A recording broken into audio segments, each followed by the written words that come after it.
एक बूढ़ा आदमी मरने ही वाला था। तभी एक पाइन कोन अपनी ही देह जला जलाकर उसे गर्मी दे रहा था, क्योंकि कभी उसी बूढ़े ने उसकी जान बचाई थी। दरअसल जब बूढ़ा आदमी छोटा था, उसने घास में एक पाइन कोन देखा। जैसे ही उसने उसे उठाया, उससे एक बीज गिर गया। लड़के ने उत्सुकता से अपने पिता से पूछा। पिता ने जमीन में एक गहरा गड्ढा खोदा और कहा कि बीज को मिट्टी में दबा दो। कुछ महीनों बाद वह बीज एक छोटे पेड़ में बदल गया। लड़का अपनी मां को दिखाने लाया और पूरा परिवार उस पाइन कोन के पेड़ के नीचे तस्वीरें खिंचवाता रहा। समय बीतता गया। लड़का बड़ा हो गया और उसके माता पिता एक एक करके दुनिया से चले गए। वह बहुत दुखी हुआ और उसने अपने माता पिता की अस्थियां उसी पाइन कोन के पेड़ के नीचे दफना दी। जिंदा रहने के लिए उसने लकड़ी से एक छोटा सा घर बना लिया। जैसे जैसे पेड़ बड़ा होता गया, लड़का भी एक दाढ़ी वाला बूढ़ा आदमी बन गया। सर्दियां आ गईं। घर बहुत टूटा फूटा था और हवा अंदर घुस जाती थी। बूढ़ा आदमी चूल्हे की हल्की सी आग से ही खुद को गर्म कर पा रहा था। आग बुझने लगी तो उसने अखबार डाला, लेकिन वह ज्यादा देर नहीं चला। वह टोकरी लेकर बाहर लकड़ी ढूंढने गया, पर लकड़ी लगभग खत्म हो चुकी थी। ठंड से मजबूर होकर उसने कुल्हाड़ी उठाई और अपने ही लगाए हुए पाइन कोन के पेड़ के पास आया। इतना बड़ा और मजबूत पेड़ देखकर उसका मन डगमगा गया और जिंदा रहने के लिए उसने कुल्हाड़ी चलानी शुरू कर दी।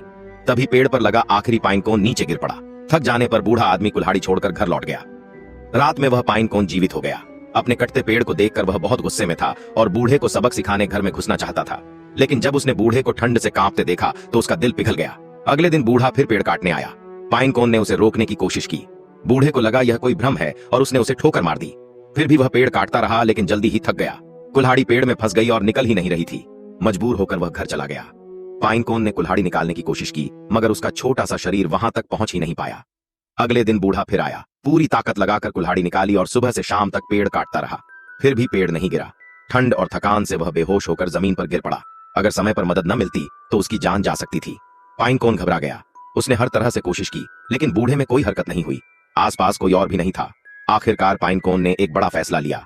उसने अपने हाथों को रगड़कर आग जलाई और खुद को जला लिया, ताकि बूढ़े को गर्मी मिल सके। आग छोटी थी, लेकिन जान बचाने के लिए काफी थी। कुछ ही देर में बूढ़ा होश में आ गया।